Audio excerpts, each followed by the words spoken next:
Love story ni na Francine Diaz at Seth Fedelin.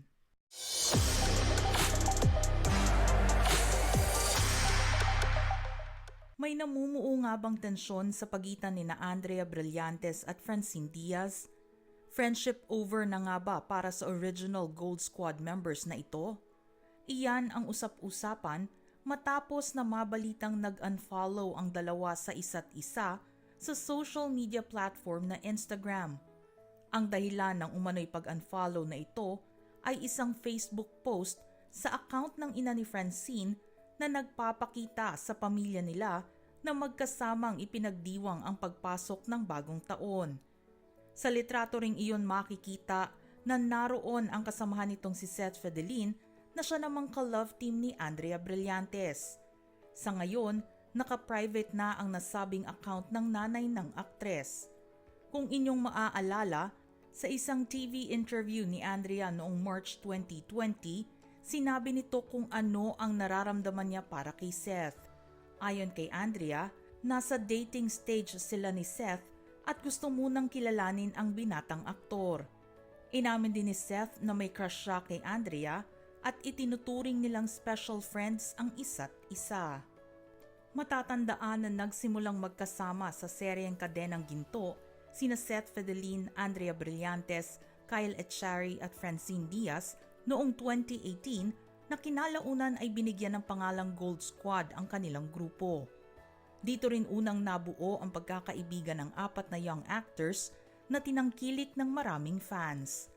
Dahil na rin sa araw-araw silang magkasama sa set ng serye, hindi naman mapipigilan na may mabubuong malalim na relasyon sa kanilang apat. Kaya naman naisipan ng management na umpisahan ng apat na magbabarkadang ito ang pagbubukas ng kanilang sariling YouTube channel kung saan puro exciting videos ang mapapanood na content sa bawat upload at mabilis na nakakuha ng 1 million subscribers. Makalipas naman ang 2 taon dahil sa lumalaki nilang pamilya, binigyan ng bagong pangalan ang The Gold Squad at ginawa itong Squad Plus, kung saan 12 magagaling na young actors ang napasama sa kanilang grupo at ang kanilang channel ay mayroon ng mahigit 3 million subscribers. Subalit bago pa man sila lumaki at madagdag ang ilang aspiring actors and actresses sa kanilang grupo at dahil na rin sa tindi ng kanilang mga eksena sa soap, hindi maiiwasan na magkakaroon ng tensyon sa bawat fandom nilang apat. What's new with Vivo V40? It features Zeiss multifocal. Ngunit nilinaw naman nila na trabaho lang ang kanilang ginagawa at walang personalan. Wala ring kompetisyon ang namamagitan sa kanila sa set ng Kadenang Ginto. Pero sinabi ni Kyle na hindi naman maiiwasan na magkaroon ng tampuhan sa kanila dahil nagsimula sila sa mas batang edad. Ayon pa sa young actor, mabilis naman nilang naaayos ang mga ito dahil alam nilang magkakatrabaho sila ng mahabang panahon. Para rin kay Kyle, kinukonsidera niya ang kanyang sarili bilang peacemaker ng grupo para hindi lumala ang kanilang mga tampuhan. Dagdag pa niya, hindi rin sila nagpapaapekto sa mga issue na binibigyang kulay ng iba na nami-misinterpret ng kanilang mga fans. Ang mahalaga sa kanilang apat ay ang tibay ng kanilang samahan bilang magkakaibigan. At sa sobrang nga nilang close, hindi rin maiiwasan na may magkakadevelopan sa kanilang grupo. May ilang buwan na ang nakalilipas ng ilabas ng isang fansite shipper ni na Francine at Seth sa social media app na TikTok ang compilation ng videos na magpapakita na may namamagitan sa kanilang iniidolo. Sa edited TikTok video na inilabas, makikita na nagtakip si Seth ng unan matapos ibuko ng kaibigan ang relasyon nilang dalawa ni Francine. Subalit ito ay sa pagsisimula na ng bagong round ng 5-second challenge. Ayon pa sa fansite post, napatingin umano si Seth sa kamera sa kanyang likuran na tipong nahihiya sa binitiwang reaksyon ni Kyle. Ilang memes rin ang ginawa na hango sa naging reaksyon ni Seth na tila nagpapahiwatig na may relasyon silang dalawa ni Francine. Ang video na ito ay isang clip na hango sa channel ng vlogger na si Bella Racelis o mas kilala sa YouTube channel nitong That's Bella noong October 7, 2019 kung saan ang collab video nila ay isang 5-second challenge kung saan ang hindi makakapagbigay ng sagot sa loob ng 5 seconds ay makakakuha ng punishment at pillow fight ang napili ni Bella para rito. Sa unang katanungan pa lang ay hindi na nakasagot si Kyle kaya naman isa-isa nilang pinalo ng unan ito. Si Francine naman ay makikitang nakailang beses na tinamaan si Kyle ng unan ngunit tumigil din ito sa pagpalo. Nag-react naman bigla si Seth at mahinahong sinabing, "Uy, teka lang, inaaway niyo na naman si Kyle eh." At makikita naman ang mahinang pagsuntok ni Francine sa braso ni Kyle na napasabing, "Mas may paki yung boyfriend mo kaysa sa'yo eh." Deadma naman ang reaksyon ni Seth sa narinig mula sa kaibigan. May isa pang video na inilabas ang fansite shipper na ito kung saan inaabutan ng bulaklak ni na Seth at Kyle ang kanilang mga kapareha ngunit mapapansin na sa pagkakaabot ni Seth ng bouquet kay Andrea, nakatingin ito sa natatawa at masayang mukha ni Francine.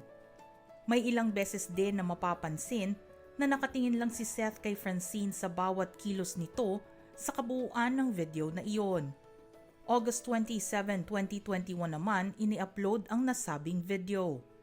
Isang edited video naman ang kanilang inilabas noong September 9, 2021 at kinuha ito sa Jojowain o Totropahin Challenge ng The Gold Squad noong December 11, 2020. Dito ay maririnig ang sinabi ni Seth na jojowain niya rin si Francine, subalit ito ay hango sa mensaheng ipinadala ni Sue Ramirez sa kanya. Marami nga ang nagsasabing sana sina Seth Fedelin at Francine Diaz na lamang ang ipinareha at ginawang magka-love team dahil iyon naman dapat ang balak ng kanilang management para sa kadenang ginto. Pinalitan lamang ang love team na ito dahil mas nakita ng kanilang home network na mas bagay kung sina Seth at Andrea ang magpapareha. Hanggang ngayon ay patuloy pa rin ang paggawa nila ng mga proyekto na sila pa rin ang magkakapareha kaya naman laking gulat na lang ng mga fans na nag-trending bigla ang mga pangalang Blythe, Francine, Chin at Franceth noong January 13 sa Twitter. Dito na naging investigador ang mga fans. Forgiveness. After a while, I got a new start. Is it everything you wanted?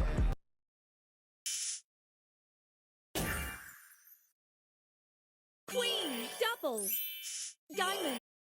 Mga fans at nakita nga nila na hindi na nakasunod sa kani-kanilang IG sina Andrea at Francine. Marami rin ang nagtatanong kung ito na nga ba ang kasagutan na matagal na nilang tanong kung totoo ang hinihinala nilang relasyon ng kanilang idolo. Hindi rin malaman ang dahilan kung bakit nakasama sa nasabing family photo na iyon si Seth dahil tahimik pa ang dalawa tungkol sa issue. May ilang fans din ang nagsasabing may kinalaman ang cryptic IG story post ni Andrea sa sitwasyon nila ngayong magkakaibigan dahil art card ng kantang Pano ni Zach Tabudlo ang makikita sa nasabing post. Sinundan din ito ng isang TikTok post ni Andrea na bagong gising habang nagpapatugtog ng kanta ni Selena Gomez na Lose You to Love Me, kung saan ang bahagi ng lyrics sa kanta na sinabayan ni Andrea ay I gave you my all and they all know it. You turned me down and now it's showing. In 2 months, you replaced me. Kung simula pa lang noon ay mainit na ang nangyayari sa pagitan ng kanilang mga fans, mas pinainit pa ito ng mga post noong nagdaang araw. Hati kasi ang reaksyon nila tungkol sa cryptic post ni Andrea, pati na rin sa paglabas ng family picture ni Francine kasama si Seth. May isang netizen din ang napatanong kung bakit maaapektuhan si Andrea sa ugnayan ni na Seth at Francine kung ang alam ng publiko ay magka-love team lang silang dalawa ni Seth at wala sa isang relasyon. Ang mga fans naman ni Andrea ay dumipensa at sinabing bigyan na lamang ng respeto ang aktres sa kanyang nararamdaman lalo na kung may kaugnayan ito sa lumabas na issue. Hindi rin daw tama na ipasa ang sisi kay Andrea kung totoo mang nasaktan ito sa mga balitang nailabas. Naging mas maingay ang isyong ito lalo na't nadawit sa usapin ang ikinilos ni Kyle sa loob ng PBB house. Nagtrending kasi ang hashtag #FreeFrancineDiaz matapos na hindi magustuhan ng mga fans ang inasal ni Kyle sa PBB lalo na't sinabi nitong hanggang love team lamang ang relasyon nilang dalawa ni Francine. Dahil dito, ang mga nag-react na fans ni Francine ay sinabing hindi kailangan ni Francine ng ka-love team at susuportahan na lamang nilang mag-isa ang idolo. Maraming miyembro ng kanilang love team fandom ang umalis at nanindigan na solo nilang susuportahan si Francine. Pakiramdam ng mga fans na ito ay hindi binibigyan ni Kyle ng halaga si Francine bilang isang ka-love team.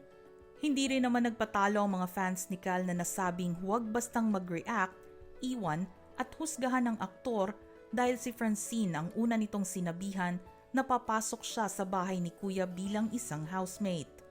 Ngayon, nalilink si Kyle sa kapwa ex-housemate na si Chi Filomeno na nagsabing may crush siya sa aktor. Sa isa namang series na kanilang pinagbidahan noon, ang Huwag Kang Mangamba, natanong sila tungkol sa pagkakaroon ng mga proyekto ng magkahiwalay. Para kay Seth, inamin nito na mas maganda kung magkakasama pa rin sila sa isang proyekto, pero kung mabibigyan ng pagkakataon, gusto rin itong subukan ang maging isang individual artist. Ayon pa sa kanya, hindi habang buhay ay magkakasama sila sa mga projects, pero umaasa naman siya na marami pa silang gagawing mga proyekto. At para kay Francine, ang anumang proyekto na dumating sa kanya ay tatanggapin niya ito bilang isang blessing, pero darating din ang panahon na mamimiss niya ang Gold Squad kapag dumating na ang oras na magkakahiwalay na sila. Sa paggawa ngayon ng panibagong proyekto ni Francine na siya lamang mag-isa, pinag-uusapan din ang napipintong pagkabuwag ng love team nito kay Kyle at marami ang nagtatanong kung iyon na ba ang simula ng pagiging solo actress ng dalaga. Makakapareha kasi ni Francine sa seryeng may titulong Bola Bola ang bagong aktor na si Akira Morishita. Sa halos 4 na taon nila bilang magka-love team, mangyayari na nga ba ang hinihiling ng mga solid fans ni Francine na mahiwalay ito kay Kyle dahil sa nangyari? O mangyayari na nga ba ang pag-amin ni Seth sa tunay na estado ng relasyon nito kay Francine? Iyan ang tututukan nating lahat sa mga susunod na araw.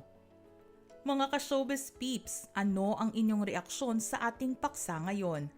Just type in your thoughts in the comment section below.